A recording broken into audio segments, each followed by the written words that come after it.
We're going to go to Genesis chapter 22. Genesis 22. We'll start in verse 1 later. So, mga Exon, so today I've come with great news. God will provide. Ang Diyos magtatagpo. Amen. So, before we leave today, I want that truth to be burned in your soul. That in every aspect of your life, sa matagbahin sa imong nga kinabuhi. that you can speak by faith. Nga din makahimo ka sa pagsulti diha uban sa pagtuo. God will provide. Ang Dios magtatagpo. Amen. So we're going to start with a little bit of a longer passage. I'm going to let Pastor read Genesis 22 verses 1 through 14. Jehovah Jireh nga maoy ngalan hangtod karon sa bukid ni Jehovah igaandam kini. Amen. Jehovah Jireh, the Lord who provides. Ang Diyos magtatagpo. Amen. Amen. So, magampota, Father, I already feel your anointing as Pastor read your word. God, there is so much love in your provision. God, you have given us your only begotten Son. You provided a lamb for us, and you will provide for everything in our life, God. Father, I'm asking you today, God, in this word that we will experience a sweetness of your presence. That even your people now will experience the love of God, and they will have the hope and the faith and the promise that you will provide. Ikaw magprovide sa tanan sa atong gikinahanglan, O Dios. God, we trust in you today. Father, speak to us now in the name of Jesus. Amen. Amen. Amen. How many of you know we all suffer need at some time in our life? So pila ba kaniyang sayod nga dunay mga panahon nga diin nagantos ta sa mga panginahanglan sa atong kinabuhi. But God has promised to provide. Panang Dios do na say saad nga diin siya motagbo sa atong panginahanglan. David said, I was young and now I'm old, but I've never seen the righteous forsaken, nor their seed begging for bread. Si David ningon siya nga sukad sa akong pagkabatan-on, wala gayud ako makakita og anak sa mga tawo nga matarong nga diin nagapakilimos. And do you know right now, you're sitting in the provision of God.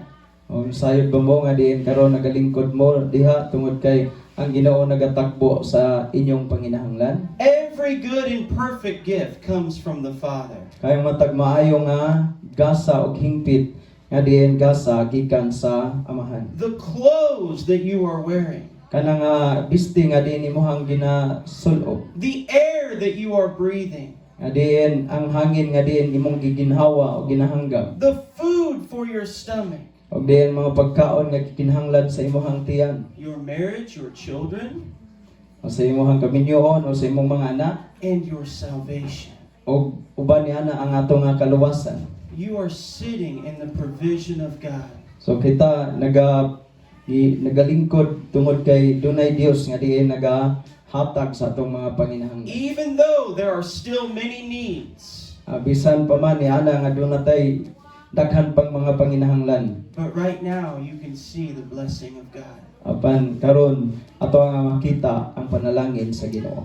Now the word says in verse 1 that God tested Abraham. So ang pulong nagaingon sa bersikulo 1 nga ang Dios nagsulay kang Abraham. Now, God promised him a son, Ang Dios nagasaad kaniya og anak. and that he would make of him a great nation. Kay pa siya pagahimuon nga diin usa ka dako nga nasod. From Abraham we get the nation of Israel.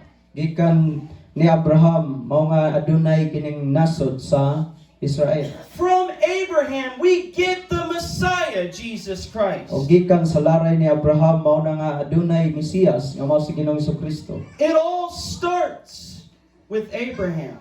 Ang tanan nagasugod diha kang Abraham.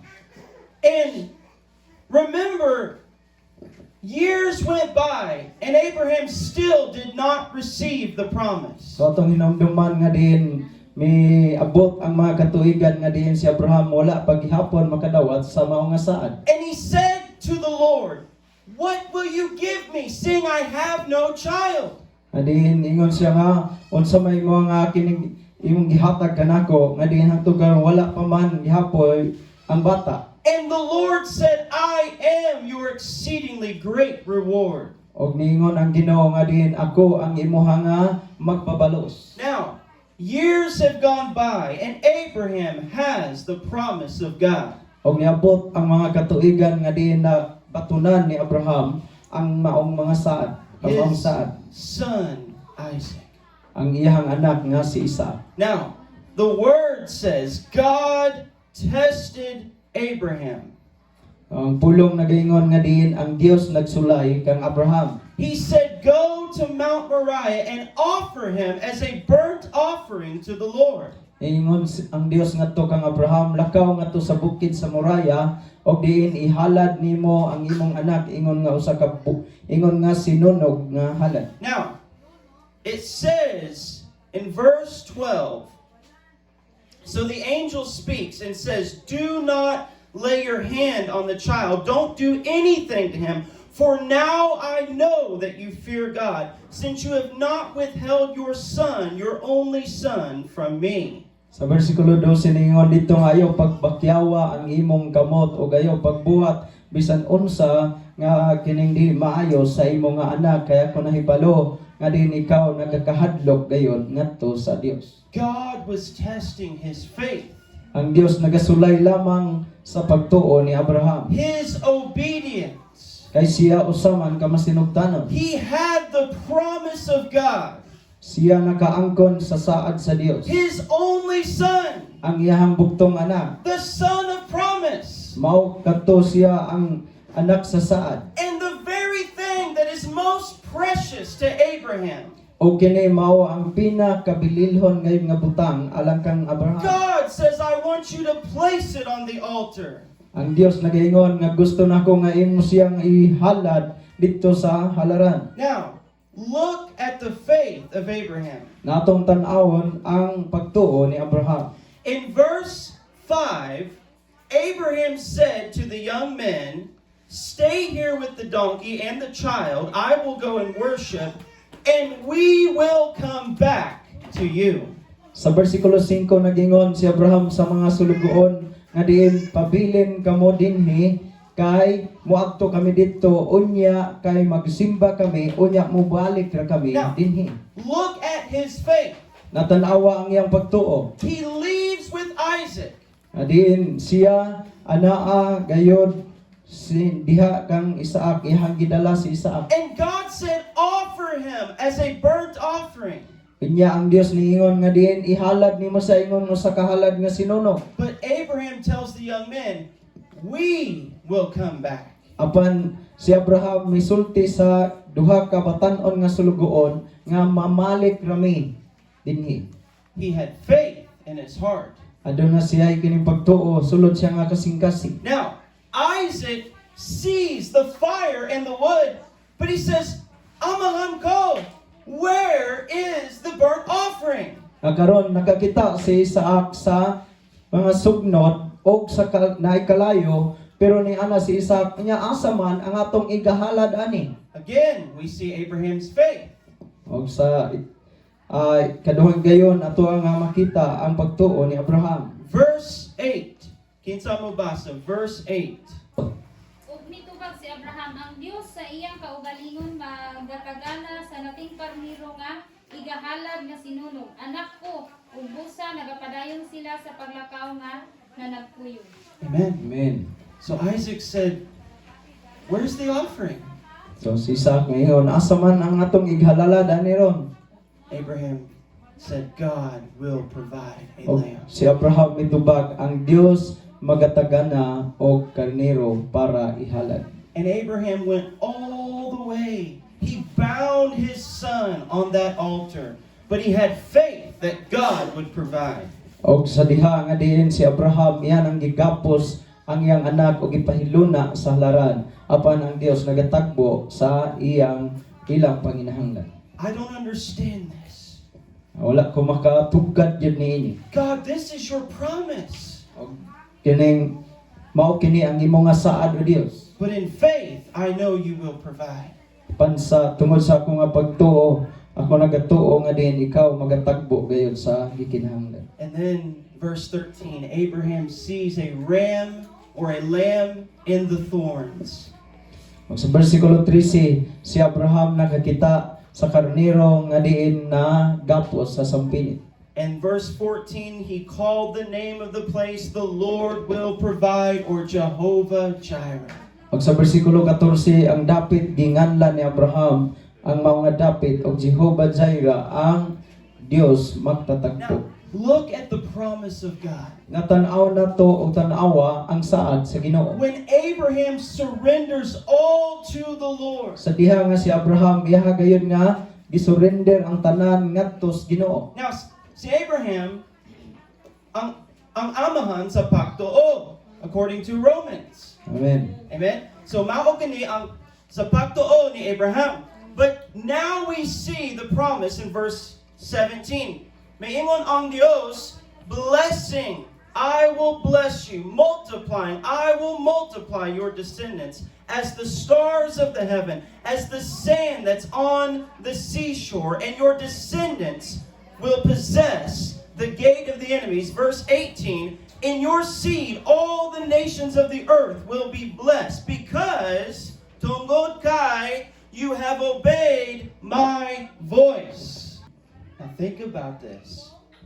He said, your seed, speaking of Isaac, So ato nga pamalandungan nagingon diri ang imo nga adin kaliwat og kini siya nagpasabot kang isa. he said, through your seed, every nation in the world will be blessed. Nagingon siya nga tungod sa imo nga pinaagi sa imo nga kaliwat ang tanang kanasuran sa yuta mapanalanginan. America will be blessed.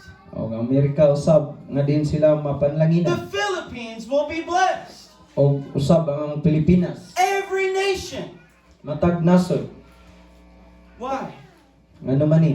Because through that seed came Jesus Christ. Tungod kay sa iya tungod sa mao nga kaliwat ni Abraham See, mao si Ginoong Hesukristo. when you release what is in your hand unto God, Sa diha nga o imong buhian unsay nasa imong kamot para sa Ginoo. when you lay that which is precious upon the altar, Sa diha nga din makahimo ka paghalad sa mga bililhon nga butang diha sa halaran. and you say, God, it all belongs to you, Nga din magaingon ka, Ginoo, ang tanan imong haman. He will take that and multiply it in your life. Nga kini siya iyahan ni nga pagakwaon og diin iyang pagapadaghanon diha sa imong kinabuhi. Now, this was a picture of Christ. Mao kini ang hulagway diha ni Kristo. God provided a lamb for us. Ang Dios nagatagbo sa karnero alang kanato. We were ready to die, Kita kining paingon na gyud unta sa o hinukman as kamatayon. not from the fire of a natural wood, Dili sa natural nga kalayo o sa sugnod, but the fire of hell. apan sa kalayo sa impierno. And God provided a lamb for us. Og ang Dios nagatagbo og karnero alang kanato. Now, Paul said, if God did not spare his son, will he not give you all things? Si Pablo nagaingon kung wala gani niya gimakuli paghatag niyang bugtong anak, so dili ba di ay pud niya mahatag ang mga butang? God gave you his son. Ang Dios siya nagahatag sa iyang bugtong anak He kanimo. can provide all things in your life. Siya makahimo sa pagtagbo sa tanang mga butang sa imong kinabuhi. If you are saved, Kung ikaw luwas, you have the greatest provision. nakaangkon ka og diin adunay dako nga diin pagtagbo sa mga panginahanglan. You will inherit the kingdom of God. Ikaw sa makapanunod sa gingharian sa Dios. Is not God able to provide in this life? Na dili bagayon makahimo ang Ginoo sa pagtagbo sa mga panginahanglan ining atong Now, kinabuhi. the Bible does not promise wealth and riches for every Christian, but the Bible does promise provision for every Christian. Ang Dios wala magsaad og diin mga bahandi og diin mga kabtangan sa matag usa ka Kristohanon pero nagsaad siya nga din siya magapanalangin sa matag usa. Amen. He Amen. will provide. Ang Diyos magtatagbo. Now look at Hebrews chapter 11. Sa Hebrehanon kapitulo 11. Praise the Lord. Now, Hebrews 11, verse 17 hangtod verse 19. Kinsa mo basa? Hebrews 11, 17 through 19. Amen. So again, even in the New Testament, it speaks about this moment when Abraham was tested by God. So bisan pasdan nga tugod atong panahon na nagasulti gihapon adiin si Abraham gisulayan sa Dios. But look at verse 19. Iyang pagtuo. He concluded that God was able to raise him up even from the dead. So sa bersikulo 19 iyang giisip nga ang Dios arang makabanhaw sa mga tao gikan sa mga patay. Remember, he said, the Lord will provide. Atong hinumduman nga ang Ginoo siya magtatagbo. He will provide a lamb. Siya nagatagbo og karnero. But in his heart, he said, even if my son dies, God can raise him from the dead. So diha sulod sa kasing-kasing ni Abraham, labi ka dako iyang pagtuo. Ano man ang gingon siya nga, bisan ang iyang anak mamatay man, pero makahimo gihapon ang Dios pagbuhi kaniyang pag-usa. God can provide a miracle. Ang Dios makahimo siya pagbuhat og milagro. Now, go to Exodus chapter 16. So you will find all throughout the Bible, God is looking for people who will trust Him. Ang Diyos, nangita og mga tao nga mosalig niya. A people that will trust sa iyang mga saad, sa iyang mga pulong, and that will follow the command and word of God. So, Exodus 16, verse 4 and 5. So, kinsa mo basa? Exodus 16, verse 4 and 5. Now, verse 4 says, the Lord said to Moses, behold, I will rain bread from heaven for you, and the people will go out and gather a certain quota every day, that I may test them whether they will walk in my law or not. So we see God promises, I will rain bread from heaven. So atong makita ang saad sa Ginoo nga siya magpaulan og mana gikan sa langit. And He said, I will test them. Og nagingon siya og siya nagasulay kanila. Do you know when a trial or a problem comes, even if Satan is attacking you, but in that moment, God is watching your life. So atong na sayran nga din sa panahon nga dunay mga pagsulay og problema o din ang yawa mo atake man sa imong kinabuhi, pero ana nga panahon na ang Dios naga-tan-aw kanimo. If you will believe God. Kung ikaw nituo ba sa Ginoo, If you will walk by faith. kung naglakaw ba ka sa pagtuo. Now God, this was during the wilderness experience. So kini siya panahon dito sa kamingawan ay ilaha nga nasinati. In this wilderness, they could not find water, they could not find bread. So dito sa kamingawan o sa desierto, wala kayo makaplagan dito nga din pagkaon tinapay o diin tubig. And God made water come from a dry rock. O ang Dios siya naghimo, hatag siya og tubig kanila pinaagi sa usa ka bato. And He rained bread from heaven. Og nagapaulan siya og managikan sa langit. Now, He said, I will test you. So nagingon siya, og ako magasulay kanimo, kaninyo. Now look at verse 15. So, when the children of Israel saw it, they said to one another, what is it? For they did not know what it was. And Moses said to them, this is the bread which the Lord has given you to eat. Sa bersikulo 15, og sa pagkakita niini sa mga anak sa Israel, na nag-ingon ang usa o usa kanila, unsa ba kini? Kay sila wala makaila kung unsa kadto. Og si Moses mingon kanila, mao kana ang tinapay nga gihatag ni Jehova kaninyo aron Amen. pagkaon. And then verse 17, then the children of Israel did so and gathered, some less, some more. So when they measured it by omers, he who had gathered nothing left over, and he who had gathered little had no lack. Every man had gathered according to each one's need. Some had more, some had less. So doon ay nakatigom og daghan, doon na po'y nakatigom og sutay. They would wake up every morning, and this bread would be in the grass. So matag buntag inigmata nila. So ang mga mana anaa dinha sa yuta. And he said, only gather what you need for today.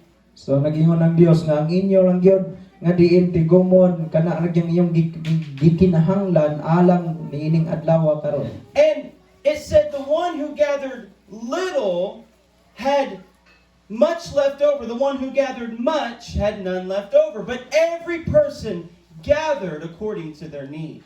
So matag usa nga di nagatigom, doon ay nakatigom og daghan, doon na po'y nakatigom og jutay, pero wala sila makulangi kay ang matag usa man nagatigom man sumala ra gyud sa ilang kinahanglan anang adlaw. God was teaching them to trust Him today. Ang Dios nagatudlo kanila nga din mosalig sila sa Ginoo nga anang adlaw. Remember, Jesus said, give us this day our daily bread. So ato hinumduman ang isulti ni Ginoong Hesus nga nagingon og hatagi kami og pagkaon sa matag adlaw. He said, don't worry about tomorrow. Nagingon siya nga din ayaw ka magkabalaka may tungod sa He inyong said, ugma. why do you worry? What you will eat, what you will wear, your Father knows what you have need of. Ningon si Ginoong Hesus nga nung nabalaka man kamo sa inyong ipiste o sa inyong pagkakanon, ang inyong amahan nga tuwa sa langit na sayod man sa sa inyong gikinahanglan. Jesus said, I am the bread that came down from heaven. Si Ginoong Hesus mingon nga ako maong tinapay nga gikan sa langit. And he said, ang akong pagkaon buhaton sa kabubuton sa Dios. My meat is to do the will of the Father. Ningon si Ginoong Hesus ang akong pagkaon mao ang pagtuman sa kapubuton sa kong amahan. So, God is teaching us, obey the Word of God, believe the Word of God, and trust God today. Ingon ang Dios nagatudlo nga diin kita motahod o mo sunod o mosalig ngadto sa Ginoo nining adlaw. Now, again, they were in the wilderness. You know, sometimes the Philippines is like a wilderness. So, kung sublion nagingon nga diin anaa sila sa kamingawan. So usahay ingon sa Pastor Zilon nga ang Pilipinas murag naa sa deserto, Now, here kamingawan. we have great rain, we have great fruit. We have a lot of rain, a lot of fruit. Oh, so diri kung kining daghan ng ulan so daghang bunga. But sometimes it's hard to find money. Pan lisod gayo usahay ang pagpangitag sa lapi. They couldn't find water and bread. We have water, we have bread here. So dunay kining tinapay, dunay tubig pudili. But sometimes it's hard to find puerta. It seems like a wilderness. But God says, trust me today. Parang Dios nagaingon nga mosalig ra kita kaniya niining adlaw. Amen. Now look at 2 Corinthians chapter 9. Now, I want you to remember, the provision of God is oftentimes connected to the will of God. Notice in the Lord's Prayer, So ato nga kining sayran balikan nato ang pag-ampo ni Ginoong Hesus. the Lord said, holy is your name. Nagingon ang Ginoo nga balaanon ang imong ngalan. And he said, your will be done on earth as it is in heaven. Ug nagingon pud siya og ang imong kabubuton may matuman dinhi sa yuta maingon man sa langit. And he said, give us this day our daily bread. Og maingon siya nga diin og hatagi kami nining adlaw sa among pagkaon. I believe there's a connection in the prayer for the will of God and the daily bread. Nan ako nagatuo nga din doon na ni siya kadugtungan diha sa kining kabubuton sa Ginoo ang pag-ampo og niana nga matag adlaw nga pagkaon. Because the Bible says God has given all things for life and godliness. Tungod kay ang Dios siya nagahatag man nianang tanang mao nga butang diha sa pagkinabuhi nga Dios nun. So I desire that God's name would be holy in my life. Nga diin nagatimuha ta nga diin ang ngala sa Ginoo na mahimo nga diin mabalaan sa atong kinabuhi. I desire to do the will of God. Kita nagatinguha sa pagbuhat sa kabubuton sa Dios. And so when I say, God, give us this day our daily bread, Og diin magaingon puta nga diin Ginoo hatagi kami sa pagkaon niining adlaw. I'm saying, Lord, give me everything I need today to do the will of God. Nga diin makaingon tang Ginoo hatagi ko sa tanan akong gikinahanglan sa pagbuhat sa imong kabubuton. Give me what I need to accomplish your purpose. Nga diin magapangayo punta sa atong nga gikinahanglan aron atoa nga matuman unsa man ang iyang nga katuyuan sa atong kinabuhi. I need finances. So nakinahanglan tag panalapi, I need strength. nakinahanglan ta og Kusog. ang kusog, I need the anointing. o kinahanglan tag dihog, I need wisdom. kaalam. I need all that God will give. So nakinahanglan tas tanan nga diin mahatag sa Ginoo. If you're doing the will of God, God will provide. So kung ato din buhaton ang kabubuton sa Ginoo, ang Dios motagbo sa atong gikinahanglan. Now look at this. 2 Corinthians 9, verse 6 hangtod verse 10. And if someone would read Messiah 6 through verse 10. Praise God. Amen. Now, this is my favorite New Testament scripture about giving and the provision of God. So mao na akong usa sa giningganahan nga diin mga bersikulo nga naghisgot may tungod sa paghatag sa Ginoo. He says in verse 6, he who sows sparingly will reap sparingly, he who sows bountifully will reap bountifully. Sa bersikulo 6 nagingon siya nga diin nagapugas og jutay, magaani og jutay, siya nagapugas og daghan, magaani usab og And daghan. then verse 7, so let each one give as he purposes in his heart, not grudgingly or of necessity, for God loves a cheerful giver. Sa city ang matag usa magahatag sumala sa pagbuot sa iyang kasing-kasing dili nga magapanugko niini ingon nga pinugos Now- kay ang Dios nagahigugma sa malipayong magahatag. Now we know giving is a Bible teaching all throughout the scriptures. So nasayod ta nga din ang paghatag usa kini siya ka pagtudlo gayud gikan sa Genesis ngadto sa pinadayan. Think about your devotion and your love for God. So atong pamalandungan ang ato nga din pagdebosyon o atong gugma diha sa Ginoo. Your faith in God. Atong pagtuo diha sa Ginoo. Abraham laid what was precious on the altar. Si Abraham siya nagapahiluna o nagahalad unsay pililhon niya dito sa halaran. Now, here he says, let us give not grudgingly because God loves a cheerful giver. So nagingon siya diri nga diin maghatag dahil kita nga ingon sa dili pinugos tungod kay ang Dios nahigugma sa mahigugma o malipayon nga naghatag. In the Old Covenant, God speaks of the tithe. Dito sa daan nga kasabutan ang Dios nagasulti may tungod sa ikapulo. Now, here's the promise. He said, two promises. I will open the windows of heaven. So duha ka kini mga saad nagingon siya og akong buksan ablihan ang tambuhanan sa langit. So, that speaks of blessing coming into your life. So kini siya nagasulti may tungod sa panalangin nga moabot sa imong kinabuhi. Whenever you plant your field, whenever you have animals, God can multiply and pour blessing into your life. Nga bisan unsa ang imong gitanom sa imong uma o imong mga kahayupan, ang Dios siya padaghan diha sa imong kinabuhi. But there's a second blessing that many Christians forget. Adunay kaduha nga diin panalangin nga diin ang daghan sa mga Kristohanon nakalimot niini o nataligaman. He said, I will rebuke the devourer for your sake. Og ingon siya nga og akong pagabadlungon ang mga mulamoy alang kanimo. See, when God opens the window of heaven, Sa diha nga ang Dios nagabukas o nag-abli sa tambuanan sa langit. He is putting more into your life. siya magadugang sa imong kinabuhi. But when God rebukes the devourer, Ag sa diha nga din ang Dios siya magabadlong sa mga dangan o din mula maglalamoy. or ang Yawa, He is protecting what you have.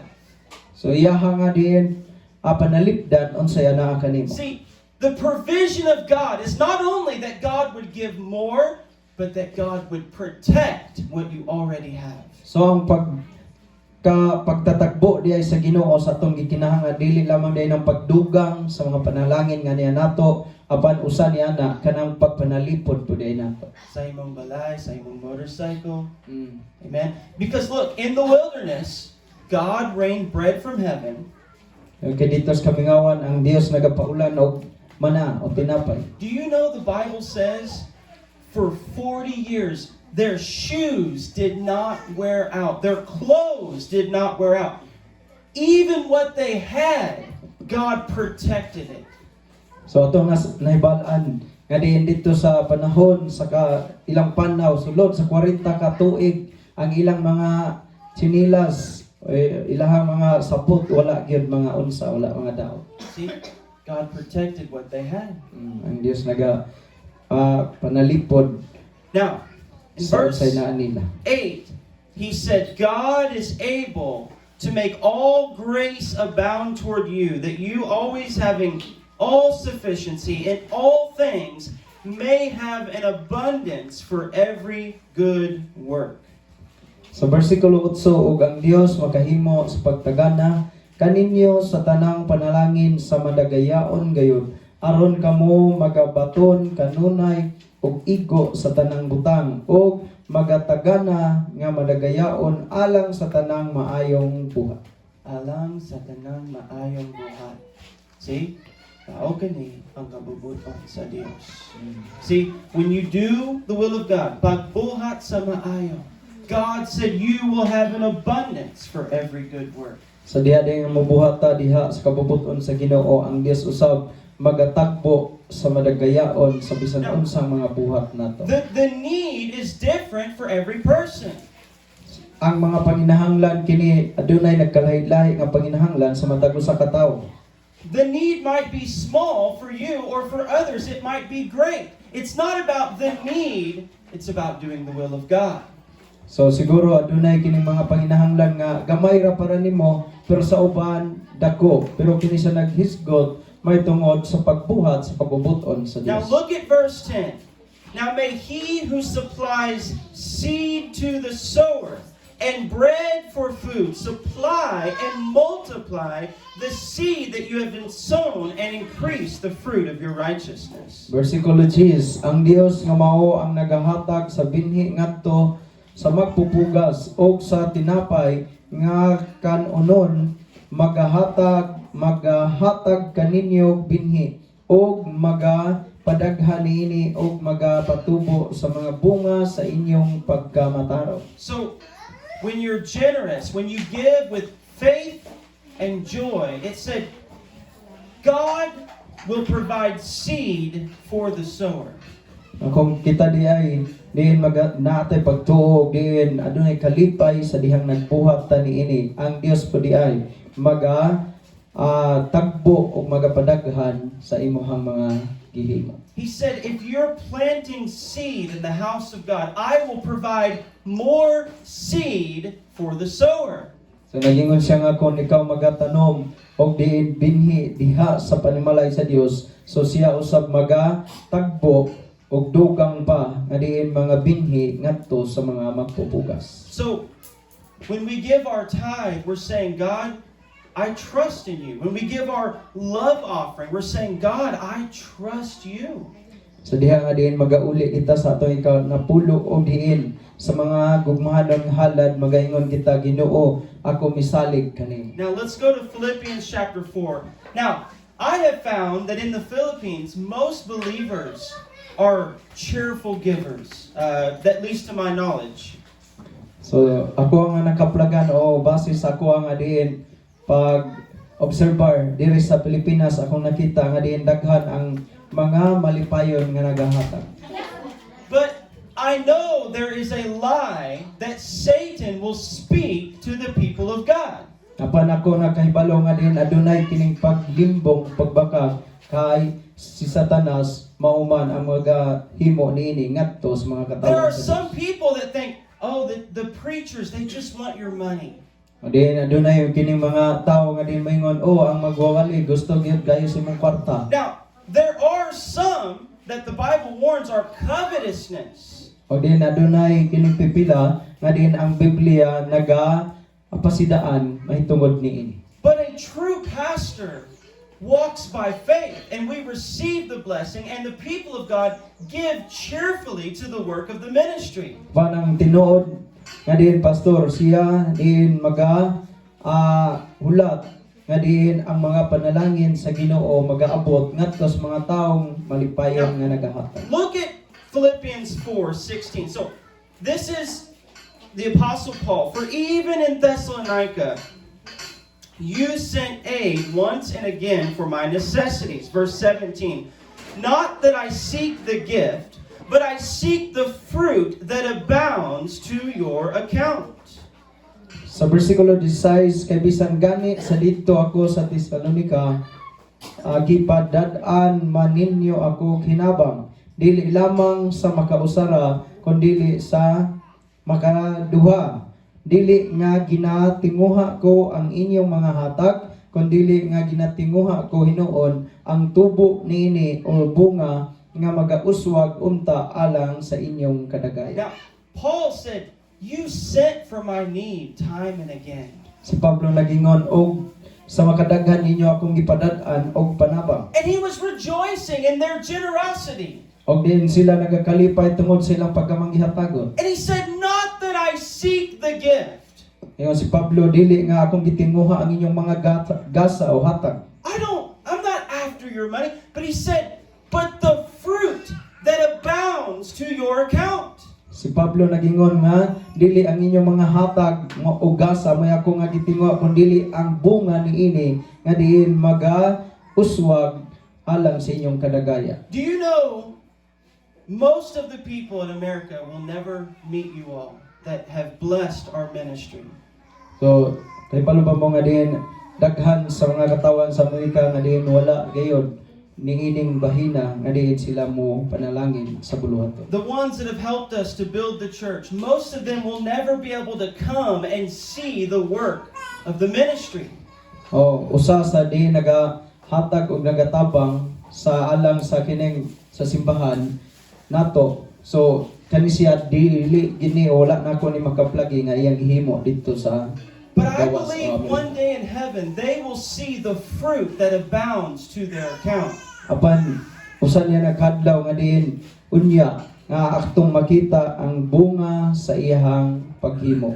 When pastor is able to take his motor to another barangay, Nga diin si pastor nga diin makahimo siya sa pagdala sa iyang motor ngadto sa laing nga barangay o dapit. you may not see those people, but there is fruit because you have given from a cheerful heart. So dili mo nato makita siguro ang mga tao pero adunay bunga nga imong makita tungod sa mga malipayon nga naghatag. This is what Paul is saying. Mao kini ang gisulti ni Pablo. And notice he said, no, don't give begrudgingly. He said, in other words, when you give, it needs to come from the Lord. Ingon si Pablo nga diin ayaw kamo paghatag ingon nga kanang pinugos kundi kanang paghatag nga dunay Because kakalipay. even Jesus spoke of the widow. Tungod kay si Ginoong Hesus nagisulti siya sa usa ka balo nga babae. She had such a small offering. Siya adunay kining gamay kayo nga diin iyang gihalad. But Jesus saw her heart. Apan si Ginoong Hesus nagtan-aw ug nakakita sa kasing-kasing niini. And he said, she gave more than all the Pharisees. Og si Ginoong Hesus mingon, mas siya nagahatag og dako kay sa mga Pariseo ug Iskriba. Look at verse 18.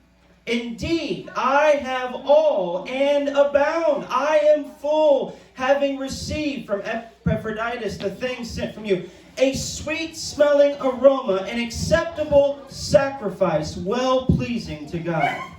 Sa 18, aduna na ako'y igo sa tanang mga butang, ug labaw pagani sa igo, gikatagan-an na ako pag-ayo sanglit nadawat ko naman gikan kang Epaprodito ang inyong gipadala nga mga gasa nga maoy halad nga maamyon usa ka halad inyaw nga hilinangpon o makapahimuot sa Now, Dios. he's speaking of a financial gift that they received from the brothers in Christ. Kini siya nagapasabot sa panalapianon nga bahin nga iyang nadawat gikan sa mga kaigsuonan diha ni Kristo. And he calls it a sweet-smelling aroma, an acceptable sacrifice, well-pleasing to God. Og iya kini nga giisip nga din usa ka maamyon o makapahimuot nga kining halad gikan sa Dios. Now, verse 19.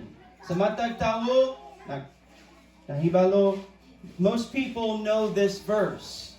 So, praise Kadaghanan God. na sayo din mga sulod din bersikulo sa bersikulo 19. And my God shall supply all your needs according to his riches and glory by Christ Jesus. Og ang tanan ninyong ikinahanglan igahatag kaninyo sa akong Dios sumala sa iyang mga bahandi sa himaya diha kang Kristo Jesus. Now, he's talking about those who have given freely to his ministry, and he says, thank you. He's saying, I appreciate your gift. My God will provide all your needs. So mo nang ipasabot ni Apostol Pablo nga diin sa iyang pasalamat niingon siya, apan ang akong Dios magatagbo sa tanan ninyong mga panginahanglan sumala sa kadato sa iyang himaya. Now, so we have faith, we give in faith. So nakaangkot tag pagtuo inya kita ni hatag pod uban sa pagtuo. And then lastly, we need to be faithful with what we have. So sa katapusan kinahanglan kitang magmatinud-anon sa unsa may naa kanato. Because we are stewards or managers of the possessions of God. Tungod kay kita mga pinialan man diha sa mga butang sa Dios. The earth is the Lord's and the fullness thereof. Magingon ang Ginoo nga ang kalibutan iya sa Dios ug ang kahupnganan niini ug ang tanan nga niya niini. Everything you have already belongs to God. Matag butang nga diin anaa kanimo kanang tanan iya sa You Dios. are simply managing it unto the glory of God. Madiin kita mga tigdudumala lamang diha para sa kahimayaan sa Ginoo. Amen. So mga Exxon maningdugta, let's stand together. I want us today to pray and give God the glory for His great provision. So gusto ko nga din magampo ta karon o diya sa mga himutangan nga ang Dios magatakbo pa ug mas dako pa sa imong mga panginahanglan. When you think of God's provision, Sa dihang ikaw nagahuna-una diha sa pagtakbo o pagka manggihatagon sa Dios. don't just think of the financial provision. So ayaw lang paghuna-huna sa usa lang kabahin nga diyan panalapi lang nga iyahang mahatag. Because that's only one part of your life. Tungod kay kini siya usa lang ka parte o bahin sa imong kinabuhi. God will provide. Ang Dios magtatagbo o magtagbo sa gikinahanglan. Even Paul said, when you're tempted, God will make a way to escape. Bisan si Pablo nagaingon nga di sa diha nga ikaw pagasulayon o din pagasulayan siya maghatag kanimo og lutsanan. So God can provide power to overcome temptation. Ang Dios diay siya magahatag kanato sa kining kagahom aron nga mahiligawas ta gikan sa mga tentasyon. Jesus said, I open doors that no man can shut. Si Ginoong Hesus nagingon o ang Dios nagingon ayaha siya mag-aabli og pultahan nga walay bisan kinsa nga tawo nga makasira niini. God can provide an open door Ang Dios siya makahimo ng pagtakbo sa usa ka binuksan nga for pultahan. ministry, school, your work, whatever. O diha sa kining mga buluhaton o diyan sa eskwelahan ba o sa trabaho o sa uban pa. So, as we pray today, let your faith rise in your heart that God is faithful and He will provide in your life. Sa magaampo ta karon padayon nga diin ang imong pagtuo nga kini siya mutubo o diin mo uswag diha sa imong kasing-kasing nga ang Dios makahimo pagtakbo sa atong gikinahanglan sa tanang panahon. And I want you to tell God your need today. Be specific. Even if it's a financial amount, even if it's an open door, healing in your body, whatever you need, be specific to God today. So kinahanglan day nga diin unsa atong gikinahanglan ato agay nga isulti ngadto sa Ginoo. Amen. So I want to give to Pastor and let's call upon the Lord and give him glory for his great provision.